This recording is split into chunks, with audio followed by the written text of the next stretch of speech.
நாம் இப்பொழுது கர்த்தருடைய வார்த்தையை தியானிக்க போகிறோம். வாசிக்க கேட்போம். அப்போஸ்தலர் நடபடிகள் 2ஆம் அதிகாரம் 24ஆம் வசனத்தை வாசிக்கலாம்.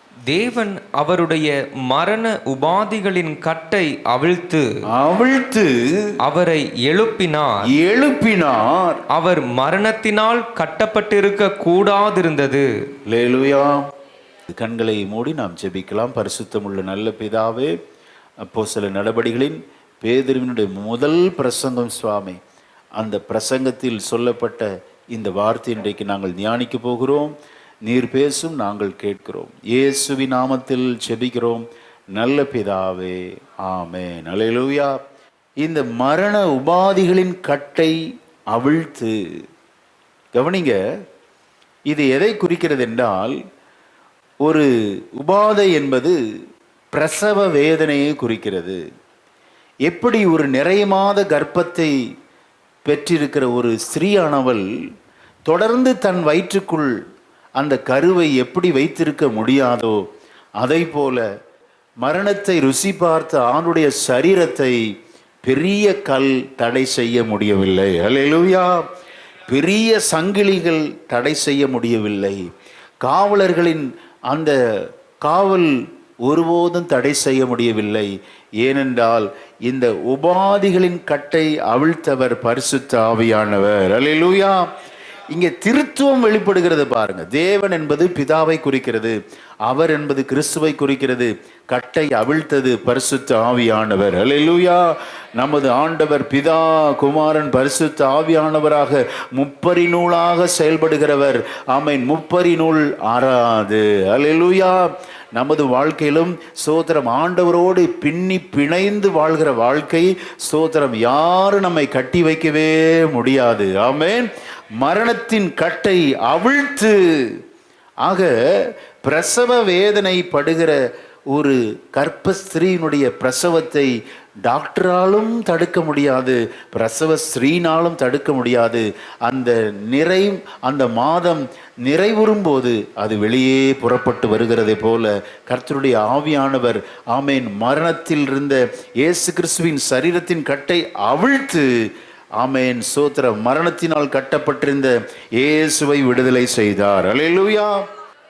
மரண உபாதிகளின் கட்டை அவிழ்த்து என்று வேதம் சொல்லுகிறது. அப்படின்னா இது பரிசுத்த அப்போஸ்தலனாகிய பேதுரு அவர்களின் முதல் பிரசங்கம். ஆமென்.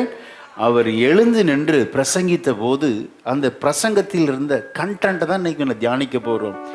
இந்த ஸ்தோத்திரம் பிரசங்கத்தை கேட்டவர்கள் இருதயத்தில் குத்தப்பட்டு தங்களை அர்ப்பணித்தார்கள். ஆமென். இந்த பிரசங்கத்தில் 3000 பேர் ரட்சிக்கப்பட்டார்கள். அல்லேலூயா. அப்படின்னா காரணம் என்ன? இயேசு கிறிஸ்துவின் சிலுவை மரணம் அங்கே உயர்த்தப்பட்டது. இயேசு கிறிஸ்துவின் உயிர்த்தெழுதல் உயர்த்தப்பட்ட போது அங்கே எல்லா ஆத்துமாவும் கர்த்தருக்கு முன்பாக சரணடைந்தார்கள். அல்லேலூயா. நான் விசுவாசிக்கிறேன், அப்போஸ்தல நாட்கள் அதே நடந்த அற்புதங்களும் அடையாளங்களும் இந்த திருச்சபையில கர்த்தர் நடத்துவாராக. ஏனென்றால் நமது திருச்சபை இயேசுவின் சிலுவை மரணத்தை உயர்த்துகிறோம், அவருடைய உயிர்த்தெழுதலை உயர்த்துகிறோம். ஹல்லேலூயா. கல்லறை தீரந்திடவே, காடும் சேவகர் பயந்திடவே, கல்லறை தீரந்திடவே, கடும் வல்லவர் இயேசு உயிர்த்தெழுந்தாரே, வல்ல பிதாவின் செயல் இதுவே, உயிர்த்தெழுந்தாரே, வல்லவர் செயல் இதுவே, உயிர்த்தெழுந்தாரே, அல்லேலூயா, ஜெயித்தெழுந்தாரே, உயிருடன் எழுந்த மீட்பர் இயேசு என் சொந்தமானாரே, உயிருடன் எழுந்த மீட்பர் இயேசு என் உயிர்த்தெழுந்தாரே. அல்லேலூயா. உயிர்த்தெழுந்தலின் வல்லமையை யாரும் அடக்கவே முடியாது. ஆமென். உபாதிகளின் கட்டை அவிழ்க்கிற தேவன். விசுவாசிக்கிறீங்களா? அப்போஸ்தலருடைய பிரசங்கங்கள் எல்லாம் மரித்த இயேசு கிறிஸ்துவின் சிலுவை மரணத்தை உயர்த்தினதா இருந்தது. மரித்து அடக்கம் பண்ணப்பட்டு 3ஆம் நாள் உயிரோடு எழுந்த சிலுவை மரணத்தின் உயிர்த்தெழுதலை உயர்த்துதலா இருந்தது. ஆமென். அவர் சொல்றார் பாருங்க இந்த பிரசங்கத்துல, ஸ்தோத்திரம், இது எப்படி நடந்தது என்றால் பக்தன் தாவீது உரைத்த சங்கீதம் 16:10 நிறைவேறுதலா இருந்ததென்று.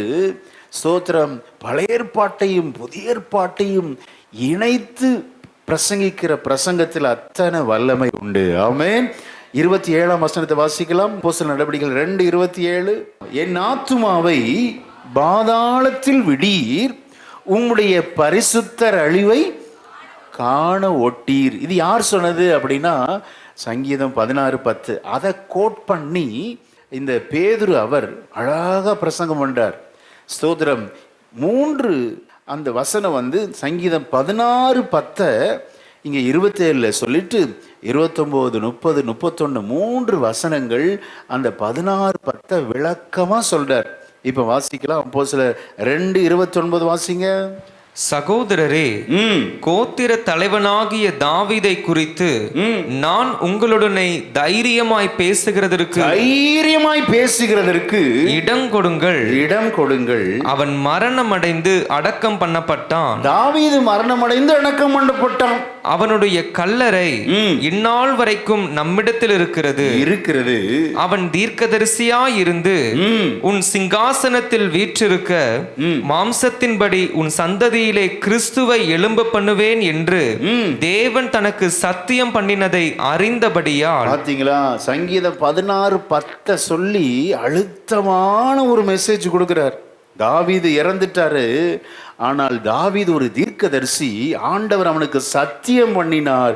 என்ன சத்தியம் பண்ணினார் என்றால், மரித்து ஆமென் சோத்திர அந்த கிறிஸ்துவை எழும்ப பண்ணுவேன் என்று சங்கீதக்காரன் தாவீதுக்கு சத்தியம் பண்ணினார். அதை இன்றைக்கு நிறைவேற பண்ணினார். அல்லேலூயா. அப்படின்னு 31 இப்போ எல்லாம் சேர்ந்து வாசிக்கலாம். அது என்ன சத்தியம் பண்ணினார்? 31ஆம் வசனத்தை எல்லாம் சேர்ந்து வாசிக்கலாம். அவன் கிறிஸ்துவனுடைய பாதாளத்திலே விடப்படுவதில்லை என்றும் மாம்சம் காண்பது இல்லை என்றும் முன்னறிந்து இப்படி சொன்னான். அல்லேலூயா. 3 வசனம் சங்கீதம் 16:10 விளக்கமாக அவர் எக்ஸ்பிளைன் பண்றார். இப்படி எக்ஸ்பிளைன் பண்ணி அவனுடைய 23ஆம் வசனத்தில் சிலுவை மரணம், தொடர்ந்துள்ள வசனத்தில் சிலுவை மரணத்தினால் உண்டான ஸ்தோத்திரம், அந்த உயிர்த்தெழுதல், இதெல்லாம் எக்ஸ்பிளைன் பண்ணி வரும்போது, விளக்கம் அளிக்கும் போது தேவ ஜனங்கள் இருதயத்திலே குத்தப்பட்டவர்களாய், சகோதரரே நாங்கள் என்ன செய்ய வேண்டும் என்று டோட்டல் சரணடைந்தாங்க. அல்லேலூயா.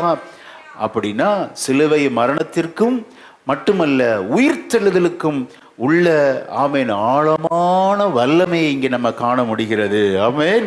ஆக உயிர்த்தெழுந்த ஆண்டவருடைய செய்தியை நாம் பறைசாற்ற வேண்டும். பாருங்க, மகதலேனா மரியாளுக்கு தேவன் தன்னை காண்பித்த உடனே அவள் போய் சகோதரருக்கு உயிர்த்தெழுந்த ஆண்டவர் இயேசுவின் செய்தியை பறைசாற்றுகிறார். அல்லேலூயா. இன்னைக்கு ஈஸ்டர் ஆராதனைக்கு வந்திருக்கிறோம். நம்ம மீண்டும் இந்த உலகத்துக்குள் கடந்து செல்லும் போது உயிர்த்தெழுந்த இயேசுவை நாம் பறைசாற்றுகிற ஒரு சாட்சியுள்ள வாழ்க்கை வாழ வேண்டும். அல்லேலூயா. ஆமென். அதுதான் உண்மை கிறிஸ்தவர்கள். அப்போ ஒவ்வொரு மைக்கு பிடிச்சு பிரசங்கம் பண்ணணுமா? இல்லை, நம்மை பார்க்கிறவர்கள் அறிந்து கொள்வார்கள். ஞாயிற்றுக்கிழமை எந்த காரணத்தை கொண்டும் இந்த ஜனம் எங்கேயும் போகாது. இது எதை குறிக்கிறதுனா, அவங்க ஆண்டவர் உயிரோடு இருக்கிறாராம். அவங்க உயிரோடு எழுந்த நாள் தான் எந்த நாள்?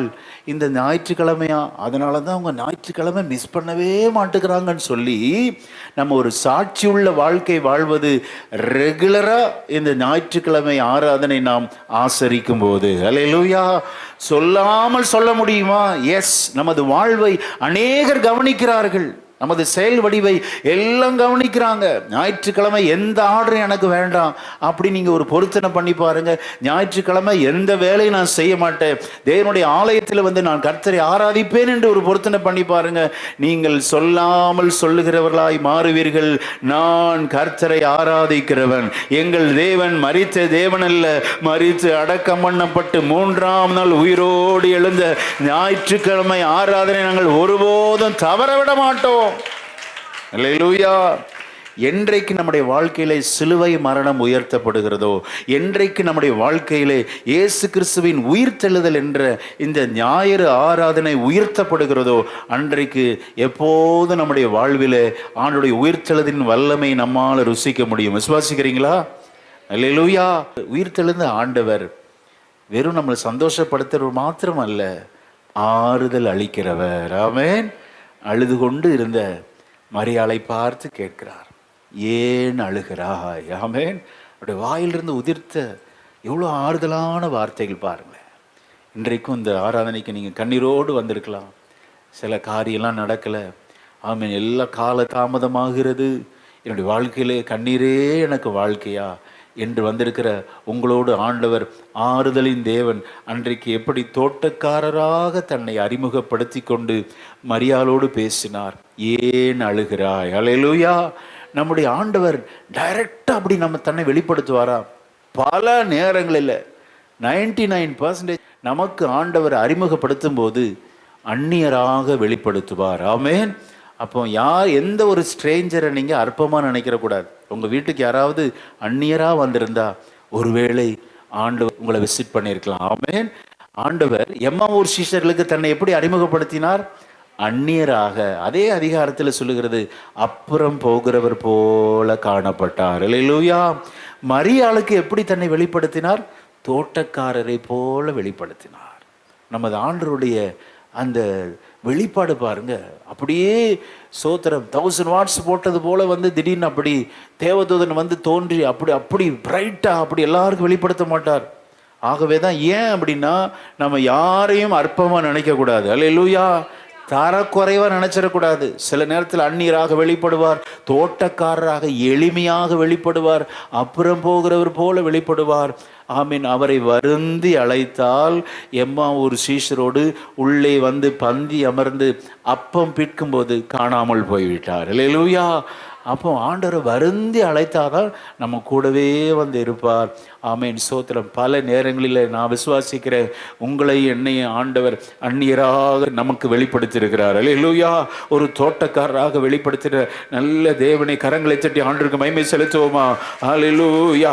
நீ தனிமையானவள் அல்ல, நீ தனிமையானவன் அல்ல, பல நேரங்களில் உன்னோடு வந்து பேசுகிறவர். அல்லேலூயா. ஆமென். எம்மாவூர் சீஷர்களுடைய இருதயத்தில் பல கேள்வி இருந்தது. அவர் கூடவே நடக்கிறவர் போல தன்னை காண்பித்தார். பல நேரங்களில் உங்கள் பஸ் பிரயாணத்தில் பக்கத்தில் வந்து உட்கார்ந்துருப்பார். ஆமென். நீ விசுவாசிச்சா ஆண்டவரை தரிசிக்கலாம். அல்லேலூயா. அப்படி விசுவாசிக்கணும். அப்புறம் போகிறவர் போல, ஒரு ஸ்ட்ரேஞ்சர் போல.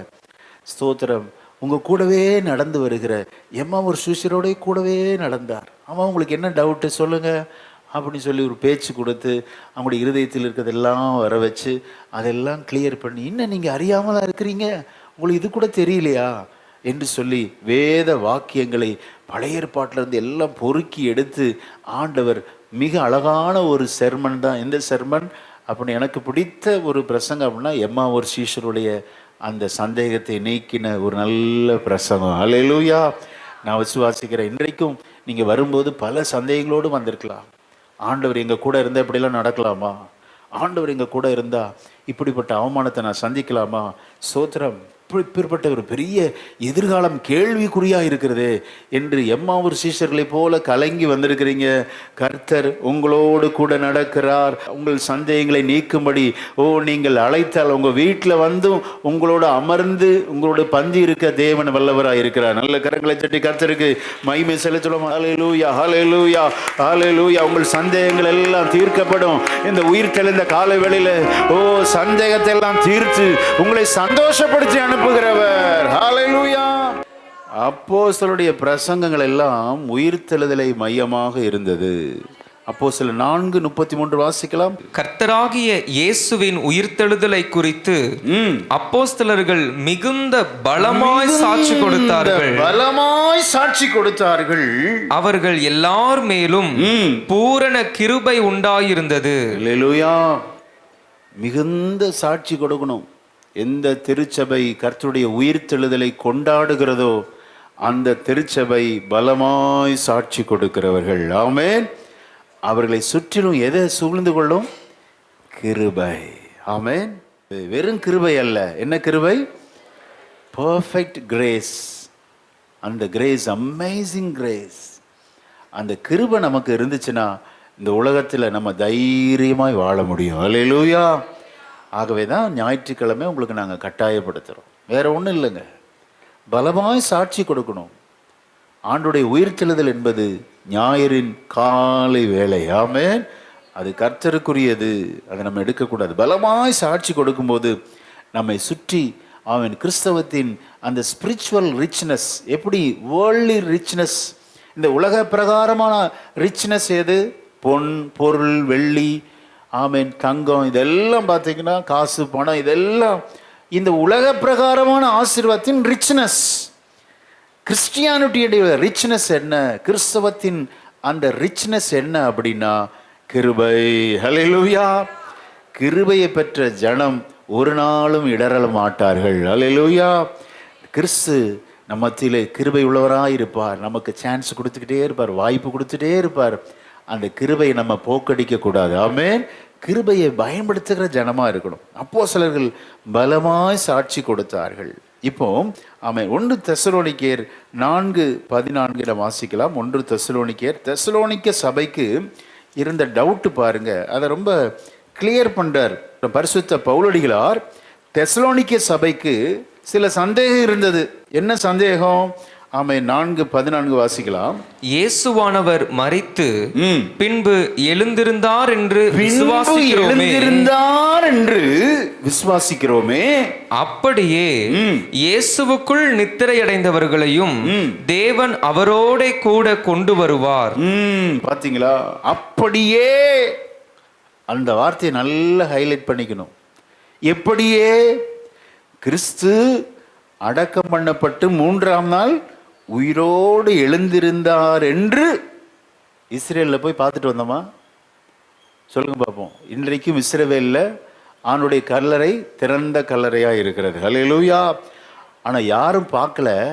ஆனாலும் நம்ம நம்புகிறோம், விசுவாசிக்கிறோம், அது நல்லது அப்படின்னு சொல்லிட்டு சொல்றாரு. அப்படியே கிறிஸ்து எப்படி உயிரோடு எழுந்தாரோ, தேவ ஜனங்களாகிய நீங்களும் நானும் மரித்ததுக்கு அப்புறம் நமக்கு ஒரு நம்பிக்கையை ஆண்டவர் கொடுக்கிறார். அல்லேலூயா.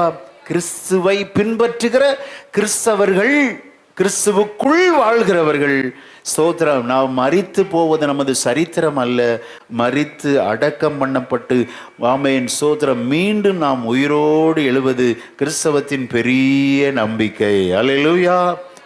ஆகவே தான் நம்ம இறந்தா மேலே என்ன போடுறோம்? கர்த்தருக்குள் என்ன போடணும்?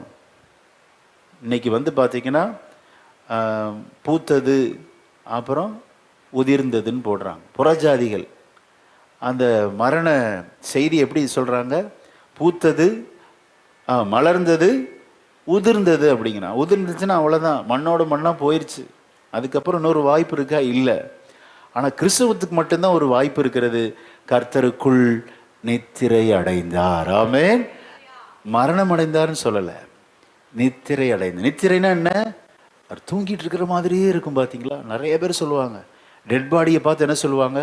அவர் தூங்கிட்டு இருக்கிற மாதிரியே இருக்கு, தூங்கிட்டு இருக்க மாதிரியே இருக்கு அப்படிம்பாங்க. காரணம் என்ன அப்படின்னா, தூங்கிக்கிட்டவங்கள தட்டின அனுப்பிச்சிருவாங்க. வேதம் நமது மரணத்தை தற்காலிகமாக மாற்றுகிறது. அல்லேலூயா. பர்மனன்ட் கிடையாது, நாட் அ பெர்மனன்ட். அது ஒரு தற்காலிகமானது, டெம்பரவரி. அதுக்கப்புறம் ஒரு வாழ்க்கை இருக்கு அப்படிங்கிறத இயேசு கிறிஸ்துவின் உயிர்த்தெழுதல் நமக்கு ஒரு பெரிய நம்பிக்கையை கொடுக்கிறது. அல்லேலூயா. ஆமென். ஆகவே தான் கர்த்தருக்குள் நித்திரை அடைந்தார். நித்திரை அடைகிறவர்கள் நம்ம எழுப்புனா எந்திரிச்சிருவாங்க. நான் சொல்லுவேன் அடிக்கடி, இப்போது சொல்கிறேன், தினந்தோறும் நம்ம ஒரு குட்டி வாழ்க்கை வாழ்கிறோம். அடிக்கடி சொல்லியிருக்கிறேன். காலையில் நம்ம எழுப்பும்போது உடனே எந்திரிச்சு ஒரு காலையில் 10 மணி மாதிரி யாராவது ஒர்க் பண்ணுறீங்களா? 10 மணிக்கு பயங்கர சுறுசுறுப்பாக இருப்பாங்க. 9 மணிக்கெலாம் ஆக்டிவாக இருப்பாங்க. ஒரே பரபரப்பு. என்ன பரபரப்பு? ஆஃபீஸ் போகிறது, ஸ்கூலுக்கு போகிறது, காலேஜுக்கு போகிறது, ஸ்தோத்திரம், தொழிலில் போய் தொடங்குவது, ரொம்ப பரபரப்பாக இருப்பாங்க. அதே பரபரப்பு காலையில் 6 மணிக்கு யாருக்காவது இருக்குமா? இருக்காது. ஏன்னா அது குழந்தை பருவம்.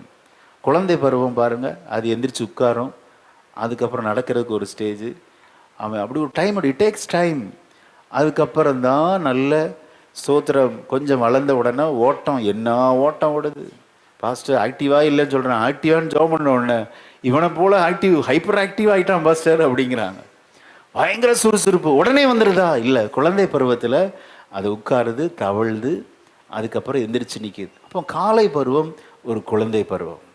அதுக்கப்புறம் பாருங்கள் டீனேஜ், அதுக்கப்புறம் வாலிபம், அதுக்கப்புறம் 40 கிராஸ் பண்ணுறாங்க, அதுக்கப்புறம் 60 70 உள்ள மட்டும் கேட்டு பாருங்கள், இன்னும் எவ்வளோ நாள் வாழ விரும்புகிறீங்க? 80லாம் கிராஸ் ஆச்சுன்னா போதும், எனக்கு முடியாது, இதுக்கு மேலே என்னால் வாழ முடியாது, இந்த கட்டை எப்போ போய் சேர்ந்தா போதும்னு இருக்குது அப்படின்னு சொல்லுவாங்க. பார்த்தீங்கன்னா மதியானம் ஒரு 40, அதுக்கப்புறம் ஈவினிங் ஒரு 60, ஈவினிங் 8 o'clock பார்த்தீங்கன்னா ஒரு 80 ஆயிரும். அப்புறம் போக போக இந்த சரீரம் ஓடுமா, டயர்டாயிரும். போய் கட்டில் சோஃபாவில் உட்காருவாங்க, அப்புறம் கட்டில் உட்காருவாங்க, அப்புறம் கொஞ்சம் குறுக்க சாட்சிக்கவேம்பாங்க, அதுக்கப்புறம் நல்ல ஒரே தூக்கம்தான். அடித்து போட்டாலும் எந்திரிக்கவே மாட்டாங்க. தினந்தோறும் குழந்தை பருவம், அந்த பதின்ம பருவம், வாலிப பருவம், முதுமை, மரணம் என்கிற நித்திரை தினந்தோறும் நமக்கு இருக்குது. டெய்லி எல்லாம் ஒரு ஆவரேஜ் பண்ணிங்கனால தான் நம்ம லைஃபே இப்படி தான் ஆண்டவர் அமைச்சிருக்கிறார் பாருங்க. அப்போது நித்திரை, இந்த மரணம் நமக்கு இருக்கா? டெய்லி மரணிக்கிறோம். நித்திரை நிறைய பேர் தூக்கத்திலே போயிடுறாங்க பாருங்க. பாஸ்டர் அப்படி போனால் அப்போ நல்லா இருக்கும் அப்படின்னு நினைக்கிறாங்க. தூக்கத்தில் நிறைய பேர் போயிடுறாங்க, எந்திரிக்க மாட்டேங்கிறாங்க. அப்போ டெய்லி ஒரு மரணத்தை நாம் சந்திக்கிறோம். அதான் நித்திரை. ஹல்லேலூயா. காலையில் எழுந்து மீண்டும் அடுத்த பணியை துவங்குவது போல மனுக்குலத்திற்கு ஆண்டவர் இந்த மரணத்தை நித்திரை என்று என் பரிசுத்த வேதாகமம் அழைக்கிறது. ஹல்லேலூயா. ஆகவே தான் அந்த மரணத்தை குறித்து சொல்கிறப்பெல்லாம் பார்த்தீங்கன்னா எழுப்புனார்னு போட்டிருக்கும். இந்த தெசலோனிக்க சபைக்கு ஒரு பெரிய பிரச்சனை என்ன அப்படின்னா, செகண்ட் கம்மிங், ஆணுடைய ரகசிய வருகை வரும்போது எல்லாம் ரிசரக்ஷன் ஆவாங்கன்னு சொன்னாங்க, மறுரூபமாகி. இப்போ நம்ம இறந்துட்டா எப்படி? உயிரோடு இருக்கிற நாம் எடுத்துக்கொள்ளப்படுவோம் என்று சத்தியம் தெரியும். இப்போ இறந்துட்டா அப்போ நம்ம ரிசரக்ஷன் ஆக மாட்டோமா அப்படின்னு அவங்களுக்கு ஒரு டவுட் வந்துடுச்சு. இதை கிளியர் பண்ணுறதுக்கு சீக்வன்சஸ் ஆஃப் ரிசரக்ஷனை இங்கே பவுலடிகளார் ரொம்ப அழகாக எழுதுகிறார். யார் ஃபஸ்ட்டு ரிசரக்ஷன் ஆவா, யார் முதலாவது எழுந்திருப்பார்கள், ரெண்டாவது யார் என்று சீக்வன்ஸ் ஆஃப் ரிசரக்ஷனை இங்கே தெசலோனிக்க சபைக்கு எழுதுகிறார். இதை வாசிக்கிற நமக்கும் இருதயத்தில் இருக்கிற எல்லா சந்தேகமும் போயிடும். விசுவாசிக்கிறீங்களா? ஹல்லேலூயா, ஆமென்.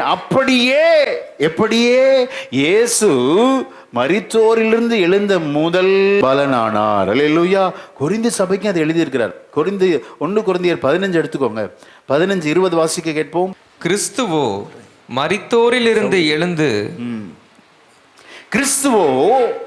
மரித்தோரிலிருந்து எழுந்து நித்திரை அடைந்தவர்களில் முதற் பலனானார். நித்திரை அடைந்தவர்களில் முதற் பலன், ஃபர்ஸ்ட் ஃப்ரூட்டுங்க அவர்தான்.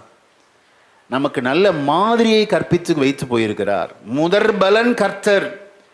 அவருடைய அடிச்சுவடுகளை பின்பற்றுகிற கிறிஸ்தவர்களுக்கும் நீங்களும் நானும் அடுத்தடுத்து நம்ம ஆண்டவரோடு உயிர் செல்ல போகிறோம். விசுவாசிக்கிறீங்களா? ஹல்லேலூயா, ஆமென். அடுத்து தொடர்ந்து வாசிங்க 21-22. மனுஷனால் மரணம் உண்டானபடியால் மனுஷனால் மரித்தோரின் உயிர்த்தெழுதலும் உண்டாயிற்று. ஆதாமுக்குள் எல்லாரும் மரிக்கிறது போல கிறிஸ்துவுக்குள் எல்லாரும் உயிர்ப்பிக்கப்படுவார்கள். அவனவன் தன் வரிசையிலே உயிர்ப்பிக்கப்படுவான். அவனவன் தன் வரிசையிலே, சீக்வன்ஸ் சொல்லி கொடுக்கிறார், வரிசையிலே உயிர்ப்பிக்கப்படுவான். முதற் பலனானவர் கிறிஸ்து, பின்பு அவர் வருகையில் அவருடையவர்கள் உயிர்ப்பிக்கப்படுவார்கள். இது எப்படி தப்பா புரிஞ்சுக்கிட்டாங்கன்னா, தெசலோனிக்க சபை அவர் வரும்போது டிரான்ஸ்ஃபர்மேஷன் ஆகும், மறுரூபமாகி எடுத்துக்கொள்ளப்படும். அப்ப இறந்துட்டா அவர் வர நம்ம உயிரோடு இருக்க முடியுமா? சப்போஸ் நம்முடைய வாழ்க்கை அப்படியே 70-80 ஆகுது, இறந்துட்டா திருப்பி எப்படி நம்ம ரெசரேஷன் ஆகும் அப்படின்னு டவுட்டை தான் கிளியர் பண்ணுறாரு. இப்போ நீங்கள் மரித்தாலும் கவலை இல்லை, நீங்கள் மரிக்கும்போது ஒரு மரணம் உங்களுக்கு இருக்கணும். என்ன மரணம் அப்படின்னா, கிறிஸ்துவுக்குள் நீங்கள் மரிக்க வேண்டும். ஹல்லேலூயா. அப்படியே அதை தான் சொல்கிறார் 14ஆம் வசனம், 1 தெசலோனிக்கர் 4:14. இயேசுவுக்குள் நித்திரை அடைந்தவர்களையும் தேவன் அவரோடே கூட கொண்டு வருவார். இது எதை குறிக்கிறதுன்னா, செகண்ட் கம்மிங்கில் 2 இருக்குங்க. முதலாவது அப்படின்னா சீக்ரெட் கம்மிங், அதுக்கப்புறம் பகிரங்கமான வருகை. அந்த பகிரங்கமான வருகையில் சீக்ரெட் கம்மிங்கில் கிறிஸ்துவுக்குள் மரித்தவர்களையும் அதுக்கப்புறம் அந்த உயிரோடு இருக்கிற அவர்கள் டிரான்ஸ்ஃபர்மேஷன் ஆகி கொண்டு போயிடுவார். இப்போ பகிரங்க வருகை வரும்போது இந்த உலகத்தில் 1000 வருஷம் அரசாட்சி நடக்கும். அல்லேலூயா. 1000 வருட அரசாட்சி அது பகிரங்க வருகையில் வரும்போது உயிரோடு எழுப்பி கொண்டு போனவர்களை அவர்களையும் சேர்த்து கொண்டு வருவது தான் அந்த பகிரங்க வருகை. ஆமென். அப்போ நம்ம வாழ்க்கை எப்படி இருக்கணும் அப்படின்னா கிறிஸ்துவுக்குள் மரிக்க வேண்டும். அதில் 80 தான் மரிக்கணும் அவசியம் இல்லை. 30 மரித்தாலும் பிரச்சனை இல்லை, 18 15 மரித்தாலும் பிரச்சனை இல்லை. மரிக்கும் போது நீங்களும் நானும் எப்படி இருக்கணும்? கிறிஸ்துவுக்குள் மரித்தோம் என்றால் அவருடைய ரகசிய வருகையிலே கிறிஸ்துவுக்குள் மரித்தவர்களை ஆண்டவர் எடுத்துக்கொள்வார். உயிரோடு இருக்கிற கிறிஸ்தவர்கள் செகண்ட் ரெசரக்ஷன் ஆவாங்க. ஃபர்ஸ்ட் ரெசரக்ஷன் பார்த்தீங்கன்னா கிறிஸ்துவுக்குள் மரித்தவர்கள். 2வது ரெசரக்ஷன் யார் அப்படின்னா நீங்களும் நானும் இப்போ உயிரோடு இருக்குன்னு வச்சுக்கோங்க. இப்போ அவனுடைய வருகை வரும்போது யார் ஃபஸ்ட்டு எழுந்திருப்பாங்க அப்படின்னா நம்முடைய முற்பிதாக்கள், நம்முடைய அப்பா அம்மா தாத்தா பாட்டி. இப்போ அவனுடைய வருகை வந்தால் அவங்க தான் ஃபஸ்ட்டு சீக்வன்ஸ், அவங்க தான் ஃபஸ்ட்டு எழுந்திரிச்சிருவாங்க. அடுத்து உயிரோடு இருக்கிற நீங்களும் நானும். அதை தான் அடுத்த வசனத்தை வாசிக்கலாம். ஸ்தோத்திரம். வாசிங்க. 1 தெசலோனிக்கேயர் 4:16. ஏனெனில் கர்த்தர் தாமே ஆரவாரத்தோடும் பிரதான தூதனுடைய சத்தத்தோடும் தேவ எக்காலத்தோடும் வானத்திலிருந்து இறங்கி வருவார். அப்பொழுது கிறிஸ்துவுக்குள் மரித்தவர்கள் முதலாவது எழுந்திருப்பார்கள். பின்பு உயிரோடு இருக்கும் நாமும் கர்த்தருக்கு எதிர்கொண்டு போக மேகங்கள் மேல் அவர்களோட கூட ஆகாயத்தில் எடுத்துக்கொள்ளப்பட்டு இவ்விதமாய் எப்பொழுதும் கர்த்தருடனே கூட இருப்போம். எப்பொழுதும் கர்த்தருடனே கூட இருப்போம். ஹல்லேலூயா. ஆமென். 2 வசனம் ரொம்ப ஆழமான வசனம். இது நம்ம நல்லா புரிந்திருக்கணும். இப்போ அவனுடைய வருகை வந்தால் நம்முடைய முற்பிதாக்கள் முதலாவது எழுந்திருப்பார்கள். உயிரோடு இருக்கிற நீங்களும் நானும் இந்த சரீரம் அல்ல, மாம்சமும் இரத்தமும் தேவனுடைய ராஜ்யத்தை சுதந்திரிக்க மாட்டாது. இந்த சரீரத்தோடு நம்ம போக மாட்டோம். இயேசு கிறிஸ்து நம்ம வாசித்தோம் யோவான் 20 கவனிங்க, நம்ம நின்று கொண்டு வாசித்தோம். பூட்டிய வீட்டிற்குள் ஆண்டவர் உள்ளே நுழைந்து நடுவே சீஷர்கள் நடுவே வந்து நின்று உங்களுக்கு சமாதானம். பூட்டிய வீட்டிற்குள். அப்போனா உயிர் தெளிந்த அந்த சரீரம் எப்படிப்பட்டது? அதற்கு இந்த மதில் ஒரு தடையே அல்ல, கதவு ஒரு தடையே அல்ல. பூட்டிய வீட்டிற்குள் உள்ளே வர முடியுமா? அந்த சரீரம் எந்த சரீரம்? இந்த மாம்ச சரீரம் அல்ல. இந்த சரீரம் டிரான்ஸ்ஃபர்மேஷன் ஆகி மறுரூபமாக்கப்பட்டு ஆமேன் சோத்திரம் ஆண்டவரோடு யுகாயுகமாய் வாழப்போகிற சரீரம். அல்லேலூயா. அந்த சரீரத்துக்கு கண் இருக்குமா? கண் இருக்கும். காது இருக்குமா? காது இருக்கும். கை கால் எல்லாம் இருக்கும். ஆனால் இந்த சரீரமாக இருக்காது. இந்த சரீரத்தில் மாம்சம் எத்தனை ஊசி குத்துறாங்க, எவ்வளோ பிளட் எடுத்து டெஸ்ட் பண்ணுறாங்க, எவ்வளோ பிரச்சனை. இந்த சரீரம் சோத்திரம் மண்ணிலிருந்து எடுக்கப்பட்டபடினால் மண்ணுக்கே போயிடும். இந்த சரீரம் ஆமீன் பரலோகத்துக்கு போகக்கூடாது. அல்லேலூயா. போக முடியாது. மாம்சமும் இரத்தமும் தேவனுடைய ராஜ்யத்தை சுதந்திரிப்பது இல்லை. ஆக இதை ரொம்ப தெளிவாக விளக்குறார். இதற்காகத்தான் ஆண்டவர் இந்த உயிர்த்தெழுதலிலே அவர் முதல்வராகி. ஆமென். நம்ம முதல்வர் யாரு தான்? இயேசு ஒருவரே. ஆமென். உயிர்த்தெழுதலில் முதற் பலனானார், முதல்வராகி. எவ்வளோ அழகான வார்த்தையை பயன்படுத்தியிருக்கிறாங்க பாருங்க. எதற்கென்றால் அப்போ நீங்கள் கேட்கலாம், பாஸ்டர் லாசரு உயிரோடு வந்தார், அந்த நாயின் விதவையின் மகன் உயிரோடு எழுந்தானே, ஆண்டவர் தானே எழுப்பினார். ஆமென் ஸ்தோத்திரம். அந்த தலித்தாகுமி அந்த அவனுடைய பொண்ணை சிறு பொண்ணை உயிரோடு எழுப்பினார். அவங்களே இறந்துட்டாங்க, அவங்க மீண்டும் உயிரோடு இல்லை. எல்லா உயிரோடு எழுந்ததை விட ஸ்தோத்திரம் அவங்க மீண்டும் இறந்துட்டாங்க. ஆனால் நம்முடைய ஆண்டவர் உயிரோடு எழுந்து ஸ்தோத்திரம் உயிர்த்தெழுதலின் முதற் பலனானார். ஆமென். அடுத்து ஆணுடைய ரகசிய வருகை இருக்கும்போது கிறிஸ்துவுக்குள் மரித்த பரிசுத்தவான்கள் முதலாவது எழுந்திருப்பார்கள். அப்போ நம்ம உயிரோடு இருந்தோம் என்றால் நாம் 2வது ஆண்டவரோடு மகிமையின் சரீரத்தோடு கர்த்தருடைய எப்போதும் வாசம் பண்ண போகிறோம். அல்லேலூயா. ஆமென். 17ஆம் வசனத்தை நமது நம்பிக்கைக்குரிய வார்த்தைங்க. கிறிஸ்தவத்தின் நம்பிக்கை என்ன அப்படின்னா இந்த உயிர்த்தெழுதல் தான். இது வேற எந்த மார்க்கத்திலையும் சொல்லப்படலை, வேற எந்த மதத்திலையும் சொல்லப்படலை. கிறிஸ்தவத்தின் ஆணிவேர் அச்சாணி அப்படின்னா இந்த ரெசரக்ஷன். ஆகவே தான் ஞாயிற்றுக்கிழமை தோறும் ஆராதனை வைக்கிறோம், ஞாயிற்றுக்கிழமை தோறும் நம்ம பிரகடனப்படுத்துகிறோம், என் மீட்பர் உயிரோடு இருக்கிறார், அல்லேலூயா, கடைசி நாளில் நான் அவரை காண்பேன், தரிசிப்பேன் என்று ஏன் சொல்றோம்? நீங்களும் நானும் ஆராதிக்கிற தேவன் மரித்த தேவன் அல்ல, மரித்து அடக்கம் பண்ணப்பட்டு 3ஆம் நாள் உயிரோடு எழுந்தார். ஆமென். அப்போ இந்த சீக்வன்ஸை இங்கே சொல்றார். கொரிந்து சபைக்கு சொல்லும்போது மிக அழகாக ஆண்டவரை தரிசித்த காரியத்தெல்லாம் சொல்றார். வாசிக்க கேட்போம். 1 கொரிந்தியர் 15ஆம் அதிகாரம் 3ஆம் வசனத்தை வாசிங்க. நான் அடைந்ததும் உங்களுக்கு பிரதானமாக ஒப்புவித்ததும் என்னவென்றால் கிறிஸ்துவானவர் வேத வாக்கியங்களின்படி நமது பாவங்களுக்காக மரித்து அடக்கம் பண்ணப்பட்டு வேத வாக்கியங்களின்படி 3ஆம் நாளில் உயிர்த்தெழுந்து கேபாவுக்கும். யாருக்கு தரிசனமாகிறார்? கேபானா யாரு? பேதுரு, பத்ரோஸ், பீட்டர். அதான் ஃபர்ஸ்ட் சொல்ல. கேபாவுக்கும் பின்பு 12 தரிசனமானார். அதன் பின்பு அவர் 500 பேருக்கு அதிகமான சகோதரருக்கும் ஒரே வேளையில் 500 பேர் கூடியிருந்த இடத்தில் அவர் தரிசனமானார். அவர்களில் அநேகர் இந்நாள் வரைக்கும் இருக்கிறார்கள், சிலர் மாத்திரம் நித்திரையடைந்தார்கள். பின்பு யாக்கோபுக்கும் அதன் பின்பு அப்போஸ்தலர் எல்லாருக்கும் தரிசனமானார். எல்லாருக்கும் பின்பு அகால பிறவி போன்ற எனக்கும் தரிசனமானார். பார்த்தீங்களா? ஆண்டவர் தன்னை உயிரோடு இருக்கிறவராக காண்பிக்க எல்லாருக்கும் தரிசனமாகிறார். நமக்கு தெரியும், முதலாவது யாருக்கு ஆண்டவர் தரிசனமானார் சொல்லுங்க பார்ப்போம். மகதலேனா மரியாளுக்கு ஆண்டவர் தன்னை உயிரோடு இருக்கிறவராக காண்பித்தார். அந்த உயிர்த்தெழுந்த நாளில் 5 டைம்ஸ் ஆண்டவர் தன்னை வெளிப்படுத்தினார். முதலாவது யாருக்கு? தோட்டக்காரராக ஒரு பெண்மணிக்கு தான் தன்னை அறிமுகப்படுத்தினார். சீஷருக்கு கூட காண்பிக்கல. ஏன் காண்பிக்கல? சோத்திரம். பெண்கள் அற்பமானவர்கள் என்று எண்ணப்பட்டவர்கள். இன்னைக்கு அப்படி தானே? ஆண்கள் ஆதிக்கம் பயங்கரமாக இருக்குது எல்லா இடத்துலையும். பெண்களை ஒரு வேலைக்காரியாக பார்க்குறாங்க, அடிமையாக பார்க்குறாங்க. ஆனால் அற்பமாக எண்ணப்பட்ட பெண் குலத்திற்கு தான் ஆண்டவர் தன்னை உயிரோடு இருக்கிறவராக தரிசனமானார். அல்லேலூயா. ஏன் அப்படி? வாஞ்சியோடு இருட்டோடு அவள் எழுந்து கல்லறைக்கு ஓடினாள். அதுக்கப்புறம்தான் பேதுரு யோவான்லாம் போடுறாங்க.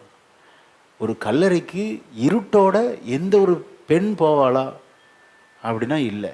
இது எதை குறிக்கிறது என்றால் அவருடைய பிரசன்னத்தை வாஞ்சையோடு தாகத்தோடு தேடுகிறவர்களுக்கு தன்னை கர்த்தர் வெளிப்படுத்த அவர் ஒருபோதும் தாமதிப்பதே இல்லை. ஆமென், அல்லேலூயா. அப்போ தேவ சமூகத்தில் நம்ம வரும்போது ஒவ்வொரு ஞாயிற்றுக்கிழமை நீங்கள் வரும்போது நல்ல ஜெபம் பண்ணிட்டு வரணும். அப்போ வாஞ்சையோடு வீட்டில் வரும்போதே ஜெபம் பண்ணிட்டு வந்தால் கர்த்தர் நம்மோடு பேசுவாரா பேச மாட்டாரா? கட்டாயம் பேசுவார். அல்லேலூயா. ஆனால் நமது செவிகள் ஆயத்தமாக இருக்கணும். நல்ல ஜெபம் பண்ணிட்டு வாஞ்சியோடு வரணும். இந்த மகதலேனா மரியாள் பாருங்க, இருட்டோடு எழுந்து கல்லறைக்கு ஓடி வந்து அவருடைய சரீரத்தை எங்கே வச்சிங்கன்னு சொல்லி புலம்புறா. ஆண்டவரை பார்ப்பதிலும் ஆண்டவரை தரிசிப்பதிலும் எவர் ஒருவர்கள் அத்தனை வாஞ்சி இருக்கிறதோ கர்த்தர் அவர்களுக்கு தன்னை வெளிப்படுத்துவார். ஆமென். மட்டுமல்ல, தன்னை வெளிப்படுத்தி அவள் ஆறுதல் படுத்துகிறார். ஏன் அழுகிற அப்படிங்கிறார். நீங்கள் ஜெபம் பண்ணிட்டு ஆறுதல் வந்து பங்கு பெறுங்க. கர்த்தர் பேசுகிறத நீங்கள் ரொம்ப அழகாக கேட்க முடியும். சாலமோன் பாஸ்டருடைய வார்த்தை அல்ல, பரலோகத்தின் தூது இந்த சபையில் நீங்கள் கேட்க முடியும். கர்த்தருடைய ஆவியானவர் உரைக்கிறார். அல்லேலூயா.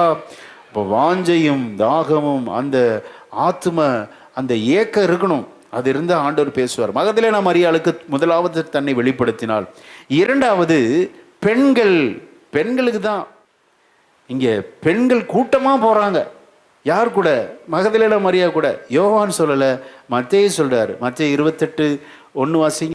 ஓய்வு நாள் முடிந்து வாரத்தின் முதலாம் நாள் விடிந்து வருகையில் மகதலேனா மரியாளும் மற்ற மரியாளும் கல்லறையை பார்க்க வந்தார்கள். பாத்தீங்களா?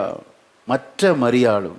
ஆக சில பெண்கள் அப்படி வர்றாங்க. முதலாவது ஆண்டவர் தன்னை வெளிப்படுத்தினது யாருக்கென்றால் இந்த மரியாளுக்கு. இரண்டாவது பெண்கள். மூன்றாவது பேதுருவுக்கு மட்டும் தன்னை வெளிப்படுத்துகிறார். அழுது கொண்டே இருந்த அந்த பேதுருவுக்கு தன்னை வெளிப்படுத்துகிறார். அடுத்து எம்மாவூர் சீஷர்கள் 2 பேர், அவர்கள் புலம்பிக் கொண்டே போறாங்க. லூக்கா எழுதின சுவிசேஷம் எடுத்துக்கொள்ளுங்க, அதில் நம்ம வாசிக்க கேட்போம். அவங்க எப்படி புலம்பிட்டு போறாங்க பாருங்க. ஸ்தோத்திரம். லூக்கா 24:17 வாசிக்கலாம். அப்பொழுது அவர் அவர்களை நோக்கி, நீங்கள் துக்க முகமுள்ளவர்களாய் வழி நடந்து ஒருவருக்கொருவர் சொல்லிக் கொள்ளுகிற காரியங்கள் என்ன என்று கேட்டார். அல்லேலூயா. அவர் 2 பேரோடு சேர்ந்து நடந்து போறாருங்க. தன்னை அறிமுகப்படுத்திக்கல, யாருன்னே அறிமுகப்படுத்திக்கல. 16 வசனம் சொல்லுகிறது, அவரை அறியாதபடிக்கு அவருடைய கண்கள் மறைக்கப்பட்டிருந்தது. பல நேரத்தில் நம்ம ட்ரை பண்ணால் கூட நம்ம நடந்து வர்றது யாரும் நமக்கு தெரியாது. மறைக்கப்பட்டிருந்து மறைவாக தன்னை அறிமுகப்படுத்தி கொள்ளாமல் தான் யார் என்று அறியாதபடிக்கு அவர்களோடு டிஸ்கஸ் பண்ணுறாரு. அம்மா, உங்களுக்கு என்ன பிரச்சனை, உங்களுடைய கவலை என்ன சொல்லுங்க அப்படிங்கிறாங்க. அப்போ இவங்க 2 பேரும் சேர்ந்து சொல்றாங்க. அவர்கள் ஒருவனாகிய கிளையோப்பா. 18 வசனத்தை வாசிக்கலாம். அவர்களில் ஒருவனாகிய கிளையோப்பா என்பவன் பிரதியுத்தரமாக, இந்நாட்களில் எருசலேமிலே நடந்தவைகளை அறியாதபடிக்கு நீர் அந்நியராயிருக்கிறீரோ என்றான். அந்நியராயிருக்கிறீரோ, ஆர் யூ ஸ்ட்ரேஞ்சர் அப்படிங்கிறாங்க. அப்போ தேவன் தன்னை அந்நியராக தன்னை காண்பித்து கொண்டார். கிளையோப்பா பார்க்குறான், அவர் அந்நியராக பார்க்குறான். யாருன்னே தெரியாது. எப்போ உங்களுக்கு உண்மை தெரியாதா? எதுவுமே நடக்காத மாதிரி பேசுகிறீங்க அப்படிங்கிறார். பேசி ஆண்டவர் பேச்சு கொடுத்து அவங்களுடைய இருதயத்தில் இருக்கிற எல்லா கவலைகளையும் கேட்டு வாங்குகிறார். அல்லேலூயா. நம்ம லிசனிங் இருக்கும்போது நமக்கு ஆப்போசிட்டில் இருக்கிறவங்க எல்லாம் சொல்லிடுவாங்க. லிசன் பண்ணணும், அவங்க சொல்கிறத கேட்கணும். குறுக்கார பேசக்கூடாது. ஃபஸ்ட்டு எல்லாம் லிசன் பண்ணுறார். அம்மா, உனக்கு என்ன பிரச்சனைன்னு கேட்குறாரு. இவங்க இருதயத்தில் உள்ள எல்லாம் சொல்லும்போது ஆண்டவர் எல்லாம் விலக்கி காண்பிக்கிறார். அல்லேலூயா. ஆமென். விலக்கி காண்பித்து தன்னை அப்புறம் போகிறவர் போல காண்பித்தார். வாசிக்கலாம். லூக்கா 24:28. அத்தருணத்தில் தாங்கள் போகிற கிராமத்துக்கு சமீபமானார்கள். அப்பொழுது அவர் அப்புறம் போகிறவர் போல காண்பித்தார். தன்னை அறிமுகமாகாத ஒரு நபராக காண்பிக்கிறார். கிளையோப்பா அவரை எப்படி பார்க்கிறான்? சோதர அந்நியராக பார்க்கிறான். மீண்டும் 2 பேருக்கும் அப்புறம் போகிறவர்களாக காண்பிக்கிறார். ஆனால் பேசினது மொத்தமும் தி வேர்ட் ஆஃப் காட், கர்த்தருடைய வார்த்தை. ஆமென். எல்லாம் சேர்ந்து வாசிக்கலாம். ஆண்டவர் அந்த ஜனங்களோடு 2 பேரோடு எப்படி பேசினாராம். 27ஆம் வசனத்தை எல்லாம் சேர்ந்து வாசிக்கலாம். நிறைய ஆழங்கள் உண்டு, வாசிக்கலாம். மோசே சகல தீர்க்கதரிசிகளும் வேத வாக்கியங்கள் எல்லாவற்றிலும் விவரித்து காண்பித்தார். ஏங்க, அவர் சிலுவைநாதன் காமிக்கிறதுக்கு எவ்வளோ நேரம் ஆகும்? நான் தான் இயேசுன்னு காமிக்கிறதுக்கு எவ்வளோ நேரம் ஆகும்? Only few seconds. ஆனால் ஆண்டவருடைய விளக்கத்தை பாருங்க. இந்த வேதத்துக்கு எவ்வளோ முக்கியத்துவம் கொடுக்குறார். அல்லேலூயா. மோசே முதலிய யாரு? அப்போ மைனர் ப்ராஃபட்லேருந்து எடுத்திருக்கிறாரு, மேஜர் ப்ராஃபட்லேருந்து எடுத்திருக்கிறாரு, மோசே சொன்னதை எடுத்திருக்கிறாரு, சங்கீதக்காரன் சொன்னதை எடுத்திருக்கிறாரு. எல்லாம் சொல்லி சொல்லி சொல்லி வசனமாக சொல்லி. சிலர் நினைப்பாங்க, பாஸ்டர் ஏன் பாஸ்டர் இவ்வளோ வசனம் நடத்துறீங்க, இவ்வளோ வசனம் சொல்கிறீங்க? இயேசுவே சொன்னாருங்க. அப்போ நான் ஏமாத்திரம்? அவர் தன்னை சிலுவை நாதன்னு காமிச்சிருக்கலாம், நான் உயிரோடு வந்துடுன்னு காமிச்சிருக்கலாம். மோசே முதலிய சகல தீர்க்கதரிசிகள் சொன்ன வேத வசனம் போட்டிருக்கா? அந்த வசனத்தை கவனிங்க. வேத வாக்கியங்கள்னா ஒரு வசனம் கிடையாது. ஏசாயா 53 ஃபுல்லாக சொல்லியிருக்கிறார் அவர். ஏசாயா 53 மொத்தமும் சிலுவை பாடுகள் ஃபுல்லாக சொல்லியிருக்கிறார். எல்லாம் சொல்லி சொல்லி சொல்லி இப்போ தன்னை கிராமத்துக்கு சமீபமான போது அவர்களுக்கு மீண்டும் தன்னை அப்புறம் போகிறவரோட காண்பிக்கிறார். அம்மா, இவ்வளோ நல்லா பேசுகிறீங்களே, எங்கள் வீட்டுக்கு வாங்கலை அப்படின்னு வருந்தி அழைக்கும் போது ஆண்டவர் உள்ள வர்றார். அப்பத்தை பிற்கும்போது காணாமல் போயிடுறார். இப்போ 2 பேரும் சொல்கிறாங்க, ஓ, ஆண்டவர் தான் நம்மகிட்ட இவ்வளோ நேரம் இருந்தாரா, ஒரு அந்நியராக இருந்தாரா, அப்புறம் போகிறவரோ காண்பித்தாரு, அறியாத முகம் போல இருந்தார் என்று சொல்லி அந்த சீஷர்கள் ஆச்சரியப்படுகிறார்கள். அல்லேலூயா, ஆமென் சொல்லிட்டு சொல்கிறாங்க, அவர் அந்த ஏசாயா மைனர் ப்ராஃபட்டு மேஜர் ப்ராஃபட்டெல்லாம் சொன்னார் பாருங்க. அப்போ சொல்கிறப்ப நம்முடைய மனம் கொழுந்து விட்டு எரியவில்லையா? வேத வசனம் தாங்க நம்ம மனதை பிரகாசிக்க செய்கிறது. அல்லேலூயா, எல்லா குருட்டுத்தன்மையை மாற்றுவது. ஆமென். என்னுடைய சாட்சியோ என்னுடைய வாழ்க்கையின் சரிதையோ அல்ல, இந்த கர்த்தருடைய வேத வசனம். ஆமென். இதுக்கு ஒரு நல்ல கரவோசை காணிக்கை கொடுக்கலாமா? ஹல்லேலூயா. ஆண்டவரே தன்னை எப்படி வெளிப்படுத்தினார் என்றால், மோசே முதலிய சகல தீர்க்கதரிசிகளும் சொன்ன வேத வாக்கியங்களை ஆண்டவர் பிரசங்கித்தார். ஆமென். அடியான் ஏமாத்துறாங்க. அவங்க சொல்ற வார்த்தையை கவனிங்க. வேத வசனம் நம்முடைய வாழ்க்கையில வெளிச்சத்தை தருகிறது. ஆமென். அதிகமாக இந்த வசனத்தை நீங்க நேசிக்கணும், ஸ்தோத்திரம், வாசிக்கணும், யோசிக்கணும். ஏன்னா இந்த வசனம் தான் நம்முடைய இருதயத்தை பிரகாசிக்க செய்கிறது. ஆமென். அப்போ அந்த வசனத்தை வாசிக்கலாம். 32ஆம் வசனம் வாசிங்க. அப்பொழுது அவர்கள் ஒருவரையொருவர் நோக்கி, வழியிலே அவர் நம்முடனே பேசி வேத வாக்கியங்களை நமக்கு விளங்க காட்டின பொழுது நம்முடைய இருதயம் நமக்குள்ளே கொழுந்து விட்டு எரியவில்லையா என்று சொல்லிக்கொண்டு. அல்லேலூயா. அப்போ வேத வாக்கியங்களின் பிரசங்கம் ஒரு வசனம் அல்ல, ஆங்காங்கே பொறுக்கி தான் பேசணும், பழைய ஏற்பாட்டை மிக்ஸ் பண்ணி பேசணும். பேதுரு அவர்கள் பாருங்க, சங்கீதம் 16:10 முதல் பிரசங்கத்தில் செய்கிறாரு. ஆமென். 3000 பேர் ரட்சிக்கப்பட்டாங்க. அல்லேலூயா. ஒரு வசனத்தின் விளக்கத்தை மிக தெளிவாக 3 வசனங்களில் ரத்தின சுருக்கமாக பேசுகிறார் பேதுரு அவர்கள். ஆமென். இருதயம் குத்தப்பட்டவர்கள் ஆகி. அல்லேலூயா.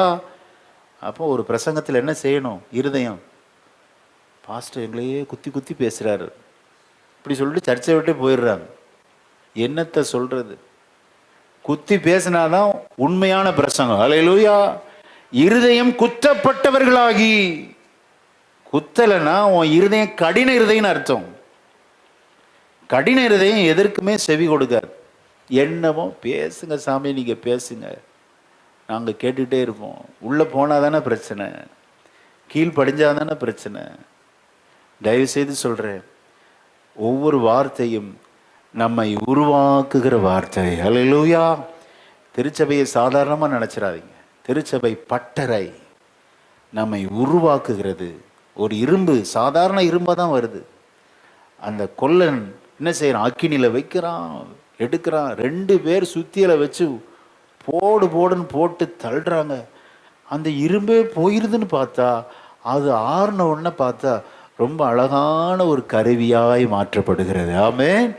சில நேரத்தில் வசனம் நம்மை புடமிடும், நம்மை உருவாக்கும். நமக்கு வேண்டாத பாகங்கள்லாம் வெட்டி சாய்க்கிறப்ப கொஞ்சம் காயப்பட தான் செய்யும். ஏற்றுக்கொள்ள வேண்டும். ஆமென். ஹல்லேலூயா. உங்கள் நலனுக்காக தான் ஆண்டவர் அடியானை மூலம் ஏவி சில கண்டிக்கிற வார்த்தையை பேசுகிறார். நீங்கள் யாருக்காகவும் நீங்கள் ஒருபோதும் வசனத்தை புறக்கணிச்சிடாதீங்க. இருதயம் குத்தப்படும், ஏற்றுக்கொள்ளுங்கள், அன்பாக அதை ஏற்றுக்கொள்ளுங்க. உங்கள் பிரயோஜனத்துக்காக தான் எல்லாமே கர்த்தர் சொல்லுகிறார். நீங்கள் உருவாகணும். நல்ல ஒரு ஆமென் சோத்திரம். இந்த உலகத்தில் நம்மை நல்ல ஒரு சமுதாயத்தில் நல்ல சாட்சியாய் கர்த்தர் நம்மை நிறுத்துவாராக. ஆமென். ஆக இங்கே சீக்வன்ஸ் சொல்கிறாரு. இங்கே எம்மாவூர் சீஷரோடு ஆண்டவர் தம்மை அறிமுகப்படுத்துகிறார். ஆமென். கடைசியாக பாருங்க, இங்கே பவுலடிக்கிறார், ரொம்ப அழகாக சொல்றாரு. பரமேறி சொல்லும்போது 500 பேருக்கு மேலாக தன்னை வெளிப்படுத்துகிறார். அல்லேலூயா. 500 பேருக்கு மேலாக தன்னை வெளிப்படுத்தி ஆண்டவர் இந்த உலகத்தை விட்டு கடந்து செல்கிறார். கடந்து செல்லும்போது சொல்றாரு, நான் எப்படி போகிறேனோ அப்படியே மீண்டும் வரப்போகிறேன். அல்லேலூயா.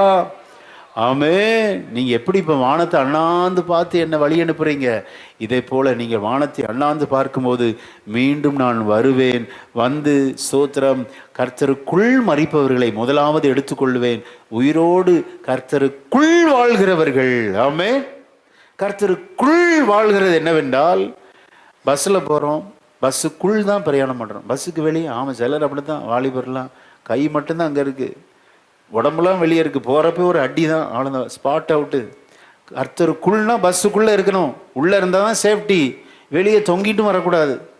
கர்த்தருக்குள் வாழ்கிறவர்கள் பஸ்ஸுக்குள் பிரயாணம் பண்ணுறது போல் ஒவ்வொரு நேரம் போய் பஸ் டிரைவரை தொந்தரவு பண்ணி, ஒழுங்காக தான் ஓட்டுறியா, நான் சொல்கிற இடத்துக்கு ஓட்டு, அப்படி யாராவது பஸ் டிரைவரை டிஸ்டர்ப் பண்ணுறோமா? இல்லவே இல்லை. அவர் போகிறதெல்லாம் கரெக்டாக தாங்க இருக்கும், அவர் படிச்சிருக்கிறாருங்க, அவருக்கு ரூட் எல்லாம் தெரியுங்க. அப்போ கர்த்தருக்குள் வாழ்கிறவர்கள் நம்ம சொல்லணும், ஆமேன், கர்த்தர் எதை செய்தாலும் அதை எனது நன்மைக்காகவே செய்வார். அல்லேலூயா. அவர் சித்தத்தின்படியே நான் வாழ்வேன் என்று எத்தனை பேர் சொல்ல முடியும்? அல்லேலூயா. கர்த்தருக்குள் வாழ்கிறவர்கள் தேவ சித்தம் செய்வார்கள். ஆகவே தான் தேவசித்தம் தேவசித்தம் தேவசித்தம் சொல்றோம். தேவசித்தம் செஞ்சாதான் பரலோகமே போக முடியும். ஆமென். இன்னொரு உதாரணம் சொன்னேன். உருளைக்கிழங்கு பாருங்க, வெளியே பார்க்கறதுக்கு எப்படி இருக்கு? ப்ரௌன் கலர்ல இருக்கு. தொலிய சீவனா அது பரிசுத்தமானமா இருக்கு, ஆனால் கொஞ்ச நேரம் தான். அப்படியே வச்சா என்ன ஆயிரும்? கருத்து கருகருன்னு போயிடும். அது பரிசுத்தமாக இருக்கணும்னா எங்கே இருக்கணும்? தண்ணிக்குள் இருக்க வேண்டும். தண்ணிக்குள்ளே இருந்தால் அது நல்ல கலராக இருக்கும். தண்ணியை விட்டு வெளியே எடுத்திங்கன்னா கருப்பாக கண்ணங்கரேன்னு ஆயிரும். எதை குறிக்கிறது அப்படின்னா, கர்த்தருக்குள்ளே வாழ்ந்தால் நம்ம எப்போதும் வாழ்க்கையிலே பரிசுத்தமாக இருக்க முடியும். அல்லேலூயா. கர்த்தருக்குள் வாழ வேண்டும், கர்த்தருக்குள் ஜீவிக்க வேண்டும். கர்த்தருக்கென்று வாழ்ந்து கர்த்தருக்குள் மரிக்கும் போது நமது மரணம் முடிவல்ல, அது டெம்பரவரி. ஆமென். மீண்டும் ஒரு வாழ்க்கை இருக்கிறது, அது நித்திய வாழ்க்கை. கர்த்தரோடு யுகாயுகமாய் இருக்க போகிறோம். அல்லேலூயா. தெசலோனிக்கு சபைக்கு சொல்லும்போது ஆண்டவர் பவுலடிகளார் சொல்லுகிறார் பாருங்க, ஆண்டவருடனே கூட எப்பொழுதும் கூடவே இருக்க போகிறோம். அதற்காகத்தான் இந்த உயிர் தெழுதல். வாழ்க்கை சரியா வாழணும். ஸ்தோத்திரம். நம்ம மிஸ் பண்ணிடக்கூடாது. ஆண்டவர் ஜீவனோடு இருக்கும் போதே தன்னுடைய மரணத்தை குறித்து தெரிவித்தார். வாசிக்க கேட்போம். 1-2 வசனங்களை வாசிக்கலாம். மத்தேயு 16:21 வாசிங்க. ஆண்டவர் உயிரோடு இருக்கும் போதே தன்னுடைய மரணத்தை குறித்தும் உயிர் தெழுதலை குறித்தும் பிரசங்கம் பண்ணியிருக்கிறார். அது முதல் இயேசு தாம் எருசலேமுக்கு போய் மூப்பராலும் பிரதான ஆசாரியராலும் வேதபாரகராலும் பல பாடுகள் பட்டு கொலையுண்டு 3ஆம் நாளில் எழுந்திருக்க வேண்டும் என்பதை தம்முடைய சீஷர்களுக்கு சொல்ல தொடங்கினார். பாத்தீங்களா? உயிரோடு இருக்கும் போதே பல பாடுகள் பட்டு கொலையுண்டு 3ஆம் நாளில் எழுந்திருக்க வேண்டும் என்பதை தம்முடைய சீஷர்களுக்கு சொல்ல தொடங்கினார். அப்போ அவருடைய முதல் வருகையிலே அவர் மீண்டும் உயிரோடு எழுவதை குறித்தும் ரொம்ப அழகாக சொல்லியிருக்கிறார். கலிலேயாவில் சொல்லியிருக்கிறார். வீட்டில் போய் வாசிக்கோங்க, குறித்து வச்சுக்கோங்க. மத்தேயு 17:22-23, லூக்கா 24:26-27, யோவான் 2:19. யோவான் 2:19 மிக அழகாக ஸ்தோத்திரம் சுருக்கமாக சொல்றார். வாசிங்க. யோவான் 2:19 வாசிக்கலாம். இயேசு அவர்களுக்கு பிரதியுத்தரமாக, இந்த ஆலயத்தை இடித்து போடுங்கள், 3 நாளைக்குள்ளே இதை எழுப்புவேன் என்றார். பாத்தீங்களா? இடித்து போடுங்கள், இதை நான் 3 நாளைக்குள்ளே எழுப்புவேன் என்று சொல்லி ஆண்டவர் தன்னுடைய ஆமென் உயிர்த்தெழுதலின் செய்தியை மிக அழகாக சொல்லியிருக்கிறார். அல்லேலூயா. சொல்லி தேவ ஜனங்களுக்கு அவர் பலத்த சாட்சியாய் அப்போஸ்தலர்களும் பிரசங்கம் பண்ணினார்கள். அப்போஸ்தலர் 4:33 நம்ம வாசிக்க கேட்ட 2:24 பேதுரு அவர்களுடைய பிரசங்கம், பவுலடிகளார் பிரசனமும் இருந்துச்சு. அப்போஸ்தலர் 26:23 வாசிங்க. பவுலடிகளாரும் தன்னுடைய பிரசங்கத்திலே அவனுடைய உயிர்த்தெழுதலை குறித்து சொல்லியிருக்கிறார். தீர்க்கதரிசிகளும் மோசேயும் முன்னமே சொல்லியிருந்தபடியே கிறிஸ்து பாடுபட வேண்டியதென்றும் மரித்தோர் உயிர்த்தெழுதலில் அவர் முதல்வராகி சுய ஜனங்களுக்கும் அந்நிய ஜனங்களுக்கும் ஒளியை வெளிப்படுத்துகிறவர் என்றும் சொல்லுகிறேனே அன்றி வேறொன்றையும் நான் சொல்லுகிறதில்லை. வேறொன்றையும் நான் சொல்லுவதில்லை. அவருடைய சிலுவை, பாடு, மரணம், உயிர்த்தெழுதலை பகிரங்கமாக பவுலடிகளார் பிரசங்கம் பண்ணினார். அல்லேலூயா. இதுதான் கிறிஸ்தவத்தின் நம்பிக்கை. ஆமென். கிறிஸ்துவை பின்பற்றுகிற உங்களுக்கு எனக்கும் இன்றைக்கு மரணம் வந்தாலும், ஆமென், எப்பவும் மரணத்தை நம்ம எதிர்பார்த்து ஆயத்தமாக இருக்கணும். அதான் கிறிஸ்தவத்தின் நம்பிக்கை. மரணத்தை பற்றி பேசினா அபசகுனம்.